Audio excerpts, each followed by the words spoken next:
You will hear a number of different recordings, and you will have to answer questions on what you hear. There will be time for you to read the instructions and questions, and you will have a chance to check your work. All the recordings will be played once only. The test is in 4 sections. At the end of the test, you will be given 10 minutes to transfer your answers to an answer sheet. Now turn to Section 1. Section 1. You will hear 2 students, Peter and Mary, discussing their new eating plan. First, you have some time to look at questions 1 to 5.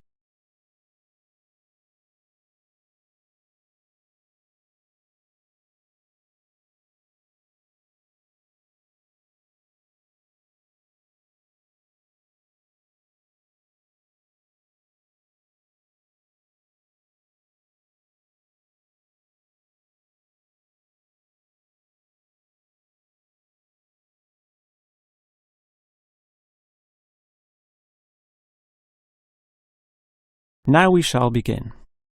You should answer the questions as you listen, because you will not hear the recording a second time. Now listen carefully and answer questions 1 to 5. OK, Mary. I know I'm putting on weight with all my bad eating habits. That's right. Chocolate bars, pizzas, and all washed down with litres of soft drink. And with all the sugar in soft drink, I think we can say you're definitely overindulging, don't you think? I know. I intend to definitely stop drinking that from now on. And that's part of the sensible eating plan that we have agreed we need to formulate. One that we can both follow. That's right. Sensible and practical. Allowing us to indulge in some sweet foods on occasions. On rare occasions. And we're going to cut out all the pizzas and hamburgers. Well, not totally. I thought you said pizzas could be eaten once a week. You know how I like pizzas. No, I said once every 2 months. Once a week was ice cream, not pizza. Yeah, that's because you like ice cream. I prefer pizza. Peter, if you want to lose weight, you need to be disciplined in both what you eat and what you do, which brings us to the issue of exercise. That's right. So, jogging twice a week and hiking on Saturdays, right? No, hiking is Sundays, allowing Saturdays for the light walking exercise. I've investigated and discovered there are a lot of walking trails around this suburb, with many beautiful places if you just look around. So what's happening this Saturday? A walk around the city? That's later in the month. This Saturday we'll visit Pine Park. Hill Park is nicer, with great views too. Yes, but we have to travel too far to reach Hill Park, so I ruled that out, and I love the smell of pines. And what about the weekday meals? Salads every night, I suppose. No, it's important to vary the meals so that the food remains interesting and fun. The only common factor is the fruit juice, but otherwise we'll have a variety of healthy fare, from salads to fish to lean meat. I'd rather have meat every night, but you're the boss. If you want to lose weight, you'll have to accept this program, okay? Okay. Before you hear the rest of the conversation, you have some time to look at questions 6 to 10.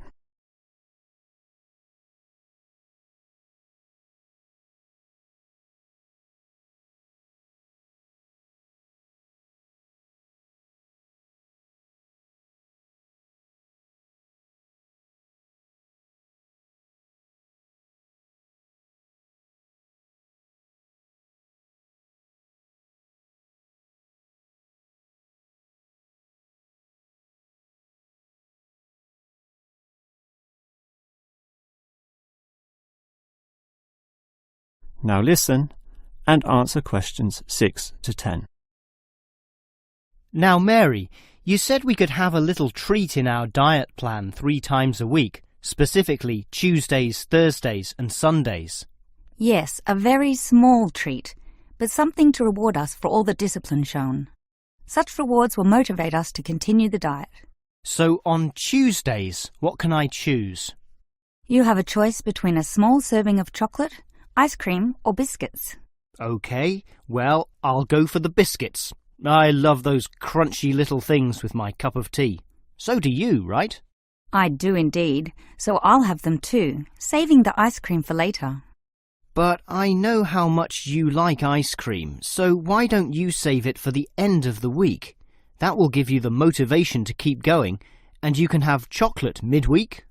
That's a good idea, but I think the most important thing is for you and I to eat different things on those other 2 days.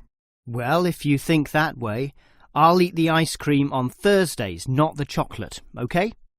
Well, if you're having that, then I can't have ice cream. In order to be different, I'll have the chocolate. So we can compare our different snacks, and maybe even share a little with each other. Exactly. And the variety and fun involved will take our minds of wanting more. Eating for fun.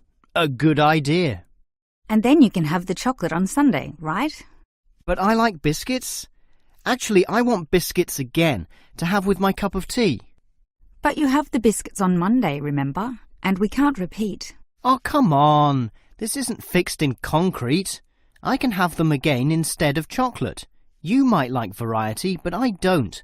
I'm a creature of habit. Well, the whole point of this was to taste different snacks. But if you want the same thing, OK. I, for one, am sticking to the original plan, with ice cream to finish the week and not another dose of chocolate. That is the end of section 1. You now have half a minute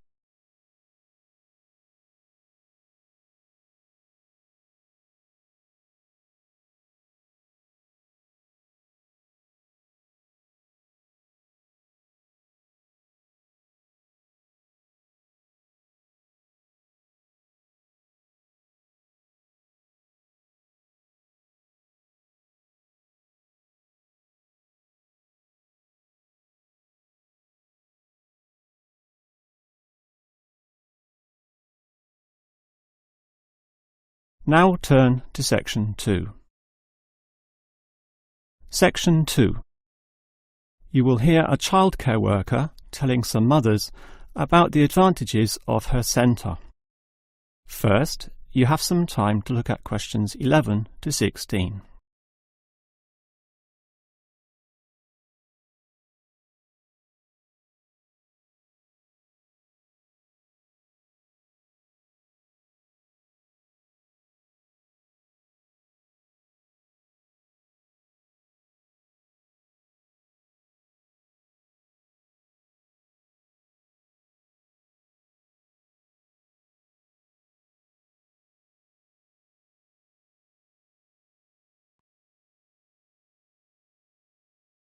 Now listen carefully and answer questions 11 to 16. Hello everyone, and welcome to the Stanfield Childcare Centre. Now I know you're all new mothers and you like to cling to your children. You've certainly spent a lot of time raising them to the age of 4 and are perhaps reluctant to leave them here at our centre. Well, one of the first things you should understand is that here it is safe. Very safe. Look around and you'll see that every room has padded walls. Other centres have standard painted walls, but here we have invested a lot to ensure your children will not hurt themselves when running around and possibly tripping over. This padding extends around all corners. That is, the areas most likely to bruise and cut your active little child. So, you can rest assured that any accidents of a physical nature are not likely to happen here. Now, you don't want to dump your child at this centre and let them waste their time. You want them to learn, and that's one of the greatest assets of our establishment. Our staff are not only trained childcare workers, but all of them have a special skill which they can impart to your child. Whether it be teaching the ABC, some basic mathematics, artistic skills, or physical education. We are particularly known for our preschool literacy program and have a wealth of learning toys specially designed to develop your child's potential. Of course, one concern many mothers have is that, in environments such as these, colds and flus and other viral nasties can be easily spread around.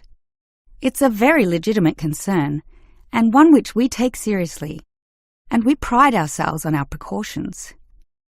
For a start, unlike most centres which clean with standard detergents, we disinfect every service at the end of every day, using a special disinfectant wash. Some places just wipe surfaces daily with a damp cloth, but not us, and that's just the start.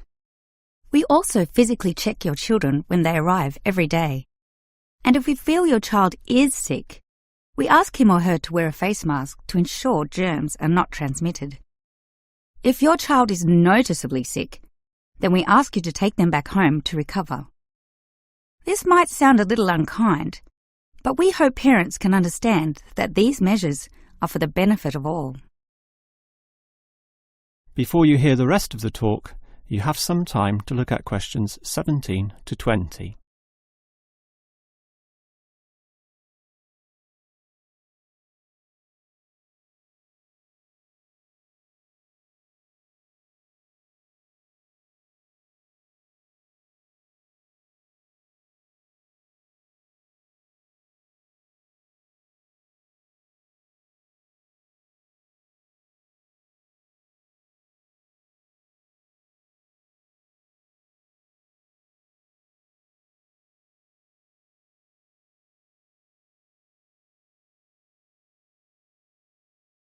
Now listen and answer questions 17 to 20. Now at Stanfield Childcare Centre, we have excellent childcare officers. And let me briefly introduce them.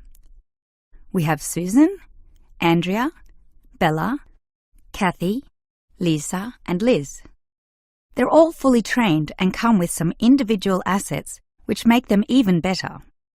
Bella, for instance, knows children very well, having worked here for 5 years, and Kathy has her own family, 2 little girls, so she can talk to you with first-hand knowledge of what it's really like to raise children.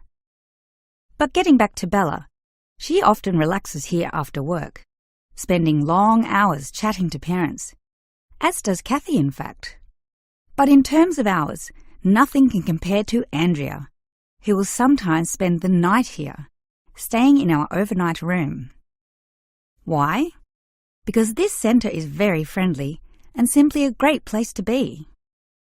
Bella, for example, used to be quite shy herself, but now is marvellous with the little kiddies, as outgoing as any of them. We let Kathy, though, deal with the particularly quiet and introverted children, since having her own family, she knows what can really bring them out. Of course, what better way to do this than with yummy homemade cakes, and Kathy often gets these from Bella, who can make some of the best in town. Yes, everyone here brings something special, which is why we're one of the best childcare centres in the business. That is the end of section 2. You now have half a minute to check your answers.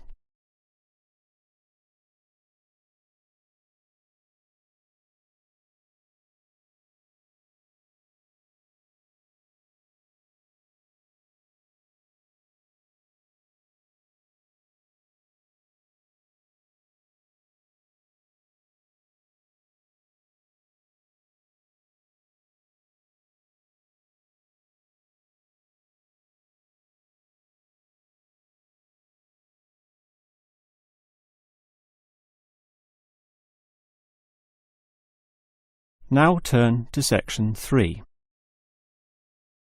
Section 3. You will hear a student, Eric, talking to his lecturer, Miss Harris, about essay writing. First, you have some time to look at questions .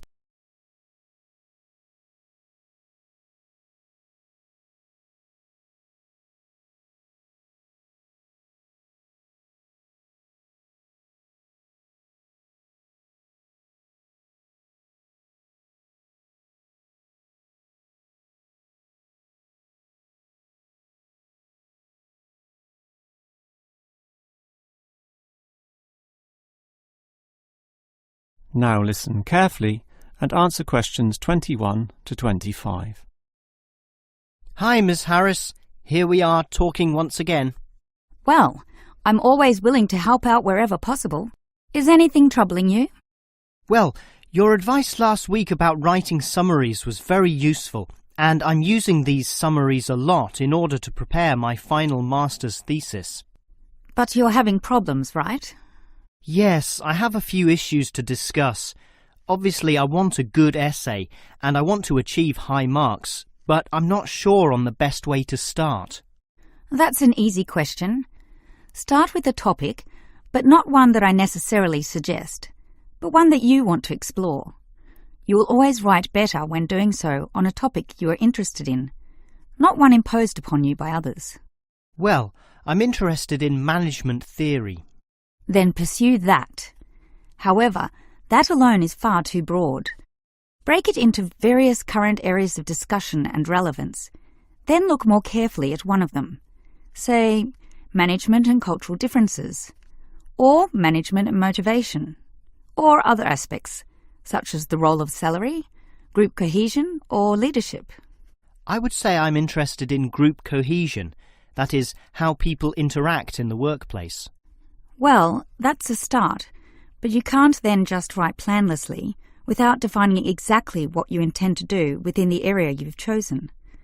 You'll have to think of a thesis, and this statement could be of several types. Such as what?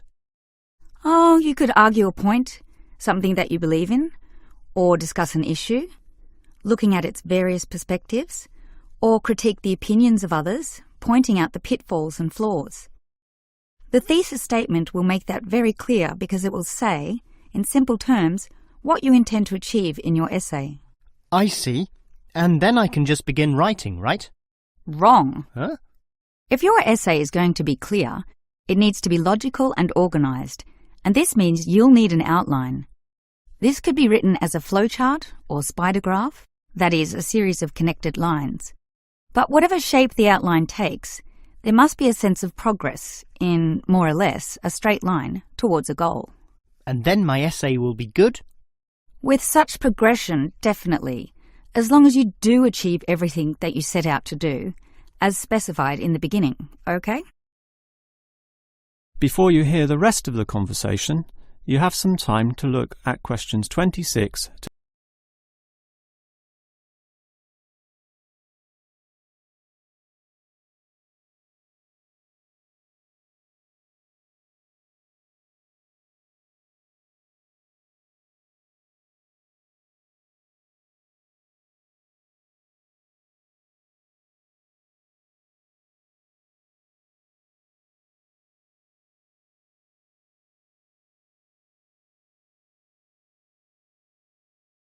Now listen and answer questions 26 to 30. Well, Ms. Harris, your advice about essay writing all sounds very useful, solid and step-by-step, so I'll certainly follow that.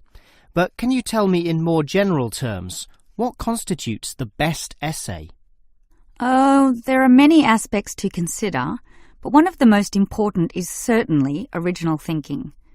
The best essays are written by people who think for themselves, and not just copy or imitate established views. I think I can do that. But remember, you can't just give a list of unsupported assertions. There needs to be support as well. A chain of logic linking each step in your argument. Right. Yet that alone is not enough. Your argument may be logically sound, but is it practically so? For that, you need examples from real life to illustrate your points or subpoints. I've got lots of examples from my course readings.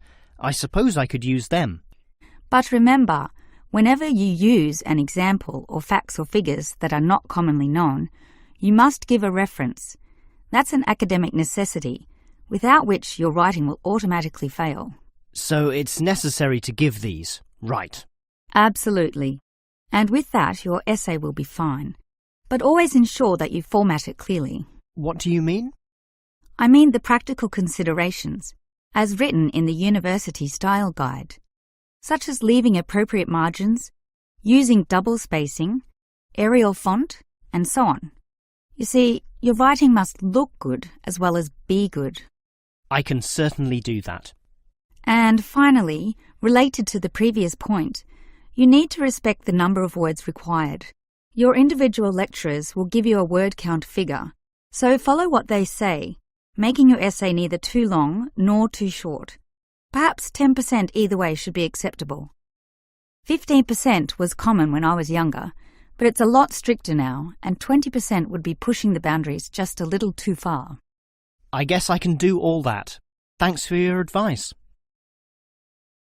That is the end of section 3. You now have half a minute to check your answers.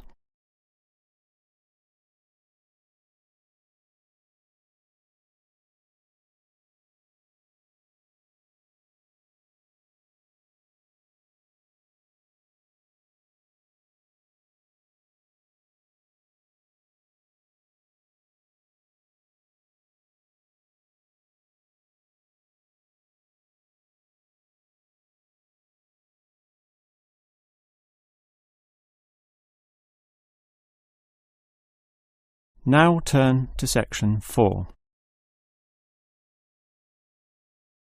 Section 4. You will hear a lecturer discussing the history of people's beliefs regarding whether the Sun or the Earth is at the centre of the solar system.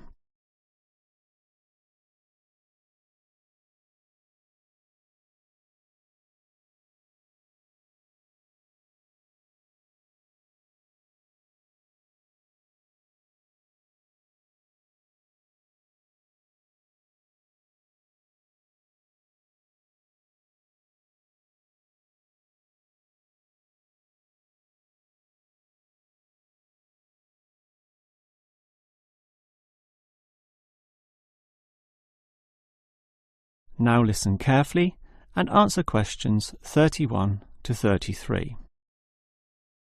In the night sky, the stars appear to revolve around the Earth, rising in the east and disappearing in the west. The Earth itself seems solid, fixed and stable, and such common sense perception suggests that the Earth is the centre of the universe. This is known as geocentrism, with geo meaning Earth, and all pre-modern civilizations drew this conclusion. We now know, of course, that the Earth revolves around the Sun, and this is called heliocentrism, with helio meaning sun. But historically, it took quite a while for this to be deduced.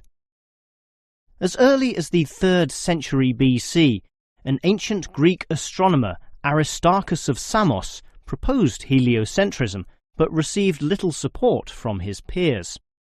Similarly, throughout subsequent history, isolated individuals proposed this new idea, but again, no one was listening. Geocentrism just seemed too logical to refute. Geocentrism also fitted the views of the established Christian Church, who could quote biblical passages such as, "The world also shall be stable, that it be not moved." Those who dared disagree were subject to accusations of heresy, often with dire punishments to follow. The trouble was, as the night sky was observed more closely, that simple revolution of the stars proved not so simple at all. In relation to the other stars, some steadily wandered in given directions, then sometimes reversed for months, and disappeared altogether. They were called planets, meaning wanderers. In addition, the position of the Sun and Moon altered slightly over the year, and comets, those mysterious glowing spots, would come and go. In order to predict the motion of the planets and accurately serve the primary purpose of navigation for sailing ships, increasingly elaborate mathematical models were needed, a sure sign that something was not quite right. Heliocentrism, or the belief that the Sun is the centre of the solar system, still needed a mathematically sound description before it could be scientifically accepted. And it was a Polish astronomer, Nicholas Copernicus, who in 1543 first published this. This event is sometimes referred to as the Copernican Revolution. Copernicus himself certainly feared the consequences of his proof, knowing full well it might invoke the anger of the established church. Probably for this reason, he waited until the last year of his life, when he was sick and dying, to release his findings. In addition, the preface of the book, written by a respected member of the Church, stated that the model was not necessarily correct. As a result of this, there was no revolution whatsoever. In fact, the book received scant attention in the subsequent decades, apart from a few irate clergymen who angrily dismissed the whole scheme as irrelevant. Yet the following generations of astronomers did not always fare so well. The Italian scientist Galileo got into trouble, as did a fellow Italian with the surname Bruno, Giordano Bruno, who was burnt at the stake. Yet ultimately nothing could slow the spread of heliocentrism across Europe. It formed the basis of Isaac Newton's great work on the motion of the planets, a work which implied that even the sun, around which the Earth circled, was itself in motion around a common centre of gravity. No discourse about heliocentrism could finish without mentioning that, somewhat unbelievably, there still exist those today who choose to believe that the Earth is the centre of the universe. Modern geocentrism is usually the result of literal interpretations of the Bible, which is the cornerstone of these people's beliefs. They, therefore, also believe in creationism, that is, that a God created everything, and while we may smile at this, it is sobering to consider that surveys have revealed that up to 10% of British people, 12% of Europeans, 20% of the USA, and 25% of the Middle East still hold the belief that the sun revolves around the Earth. One can only wonder what Copernicus would have thought of this. That is the end of section 4. You now have half a minute to check your answers. That is the end of the listening test. In the real IELTS test, you would now have 10 minutes to transfer your answers to the answer sheet.